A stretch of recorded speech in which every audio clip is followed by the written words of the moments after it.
Håkan from Ahrex Hooks, and today I'm going to tie a salmon fly called the Lady Caroline. That's an old English spey pattern, and I'm using the new HR 418 bomber hook for this fly. And I will give it sort of a modern touch, so you can use a bit of modern materials as well. And I will also show how to tie a nice and slender mallard wing.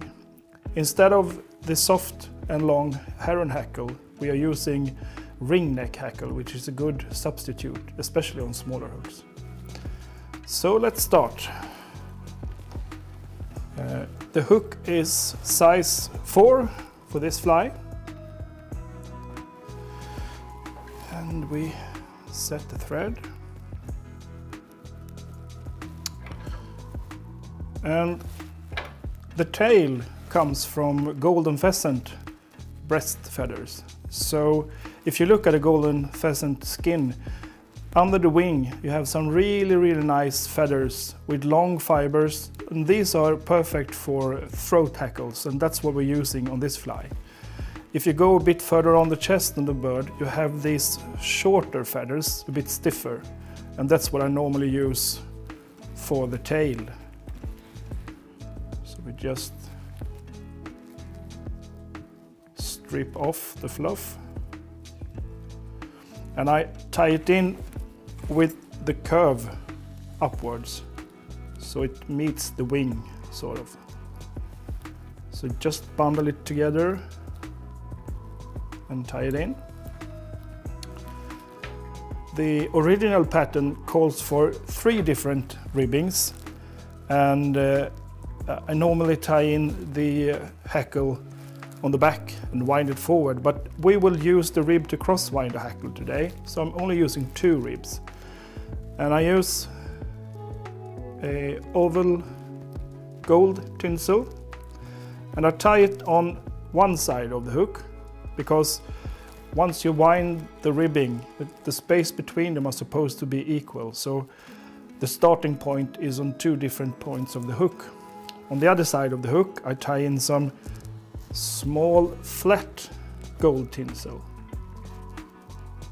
and make sure it goes down on the other side.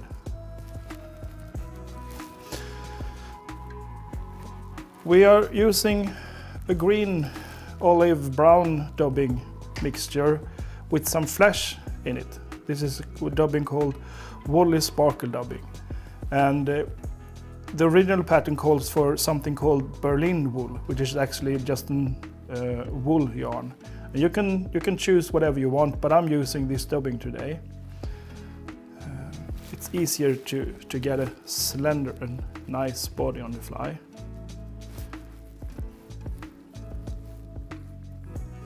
So we spin the dubbing on the fly, the thread, and make an even body.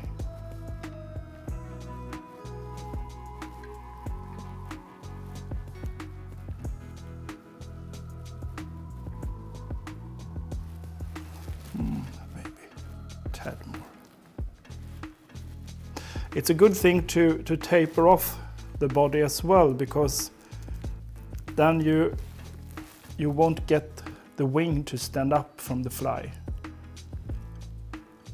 that much.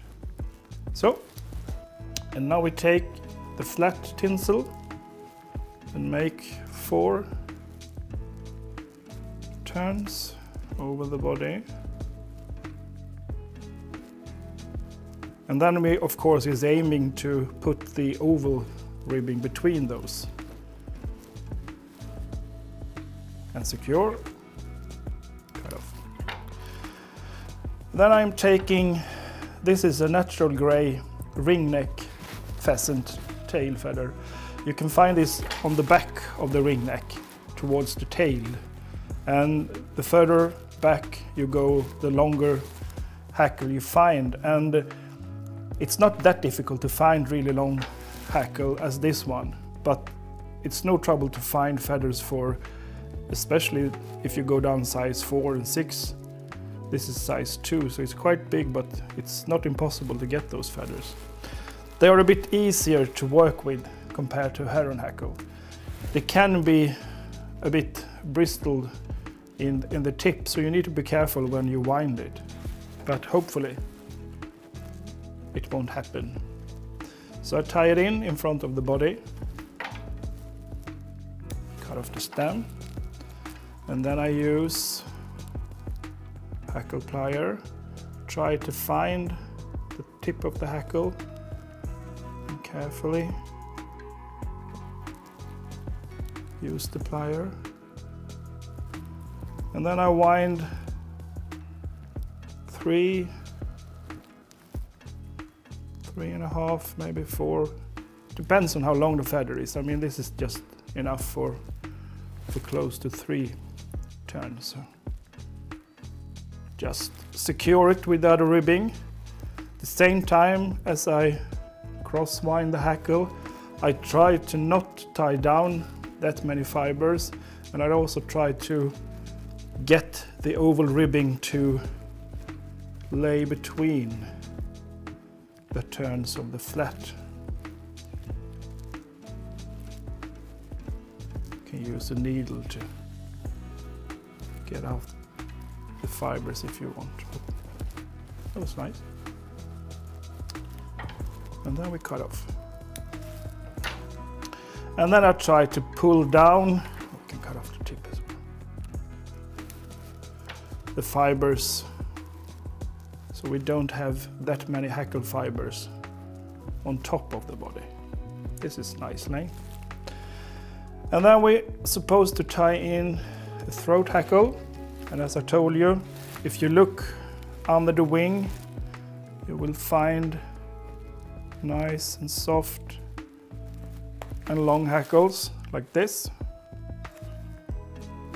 Pull off the fibers, the fluff, and then you raise the fibers and tie it in by the tip. Normally I always cut off the tip when I tie in a hackle like this, but on this fly I like to keep the tip of the hackle, because when I tied it in I fold it back just to secure it a bit more. And then we double the hackle, pulling the fibers back and wind 2-3 turns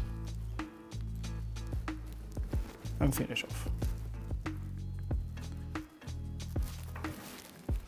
Even though this pattern has more than 150 years to its age, it's still a really good fishing pattern. And now to the wing, which is made of sections of bronze mallard. And I'm looking for the gray part close to the stem.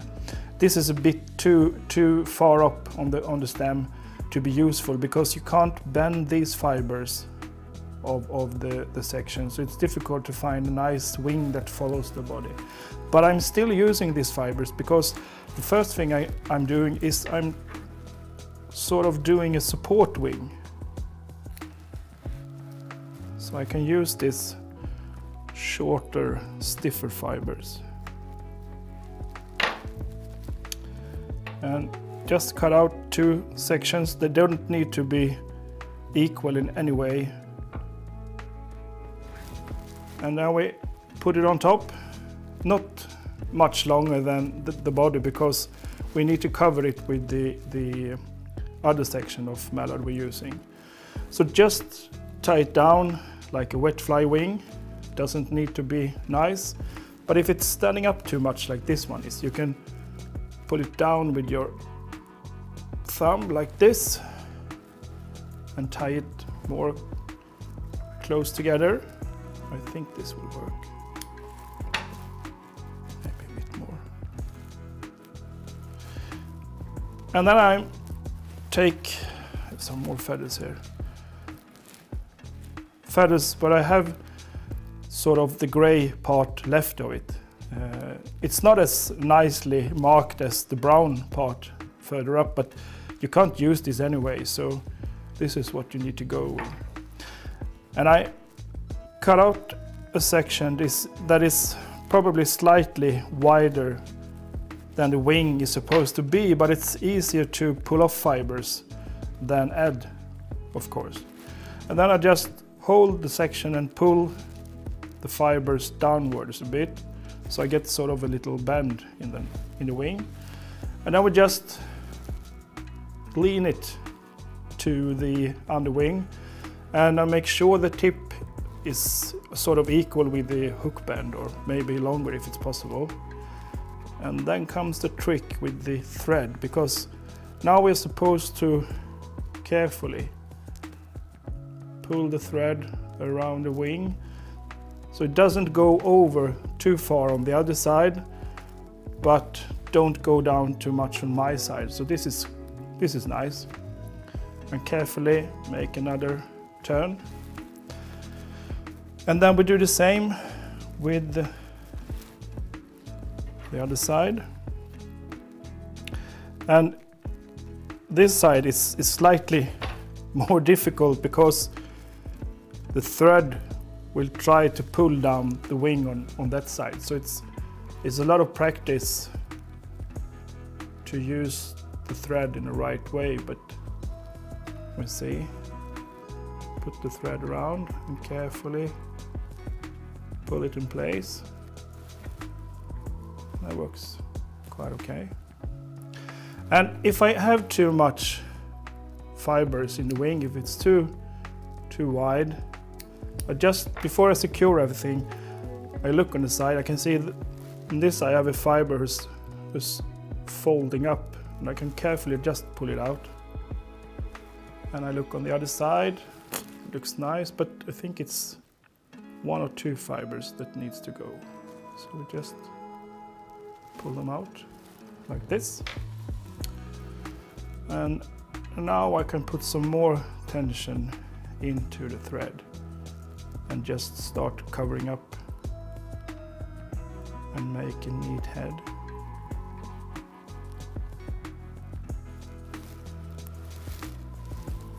And then we finish off. And now we just need a couple of layers of varnish for this fly. Otherwise, it's a Lady Caroline on a bomber hook.